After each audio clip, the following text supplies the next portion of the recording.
Raiden is a classic vertical scrolling shoot-'em-up arcade game developed by Seibu Kaihatsu and released in 1990.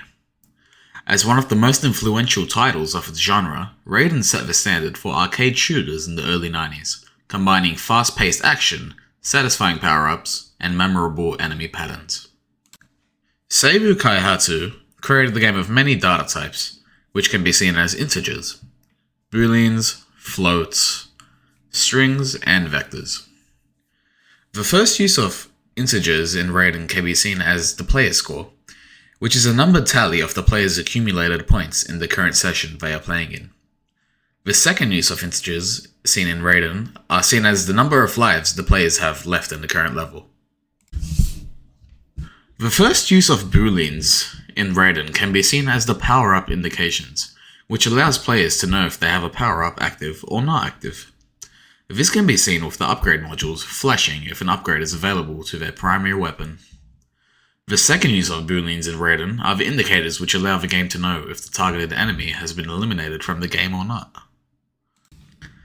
The first use of floats in Raiden's code can be seen as the player speed, which determines the pace of the player's character movement, allowing for smoother gameplay and transitions between movements.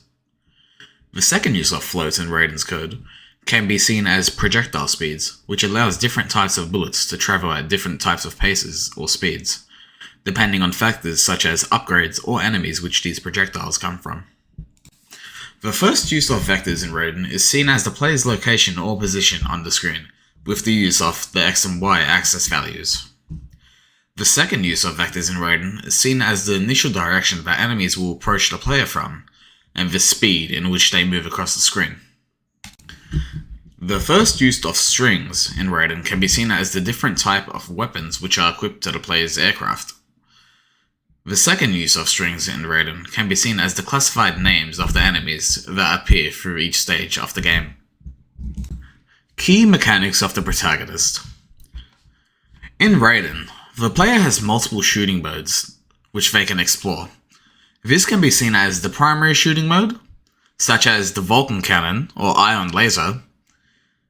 The player also has multiple secondary shooting modes, which are seen as items such as nuclear missiles, homing missiles, and even bombs.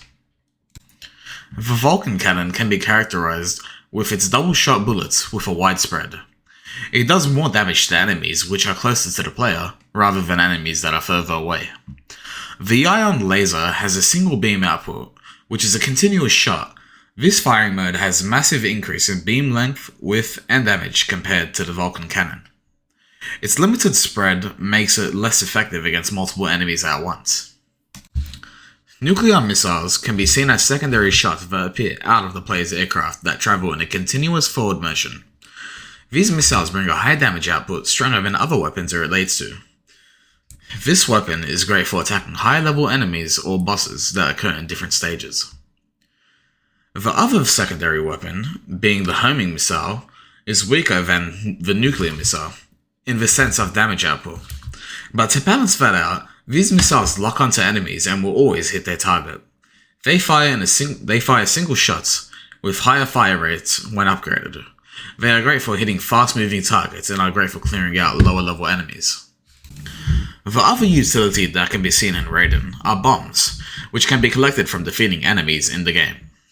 They can be acknowledged as triangles with a red B initial covering it.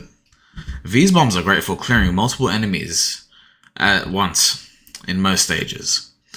When these bombs are dropped, they create a massive area of effect, or AoE, which deals tons of damage to the selected area in which the bombs are dropped. This utility is scarce in the game, as you can get it from time to time while playing through stages. The primary weapon power-ups in the games are seen as grey squares which change between the colours red and blue. The colour red symbolising the Vulcan cannon, and the colour blue symbolising the ion laser. The secondary weapon power-ups in the game are seen as another grey square changing between the letters H and M. The letter H being green, symbolising the homing missiles upgrade, and the letter M being yellow, symbolising the nuclear missiles upgrade. Bomb utility are grey triangles that are marked with a red B in the middle of the triangle. The max pickups for bombs are 7, and after this limit has been reached, the pickups will result in the bonus points towards the player's score. Primary weapon upgrades, secondary weapon upgrades, and bombs will spawn from the eliminations of enemies. They can also be dropped from destroying stationary objects on the games, such as buildings and rocks. Bullets will change depending on the type of upgrade the player will pick up. The player will either shoot blue or red bullets depending on the primary bullet upgrade they pick up. The size and speed will change as well. Missiles will also change color depending on the upgrade the player has chosen, either yellow from nuclear missiles or green from homing missiles. The higher the level of any upgrades will increase the amount of output of bullets or missiles from each player's aircraft. If I were to design a power-up in my game, I would use the reference of color matching the upgrade pickups to their visuals when used by the player. For example, the green H for homing missiles being matched to the actual color of the homing missiles when they are fired. The player will start on an aircraft ship located above water.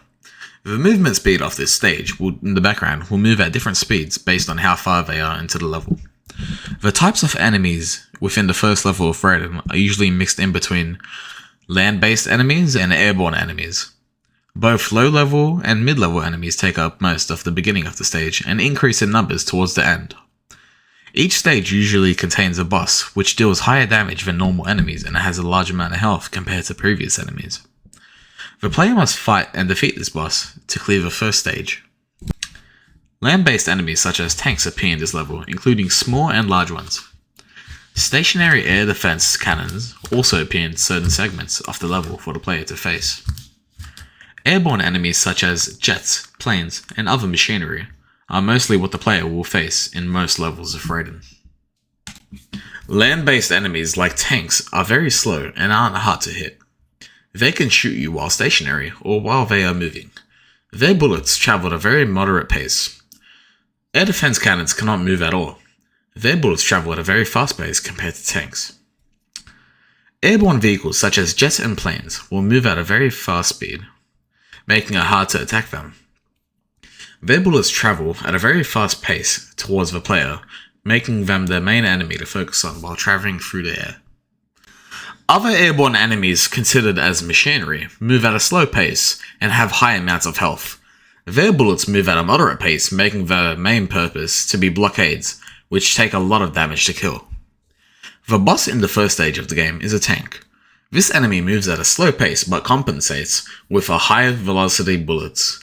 The tank produces many widespread bullets, which makes it a difficult enemy to dodge against.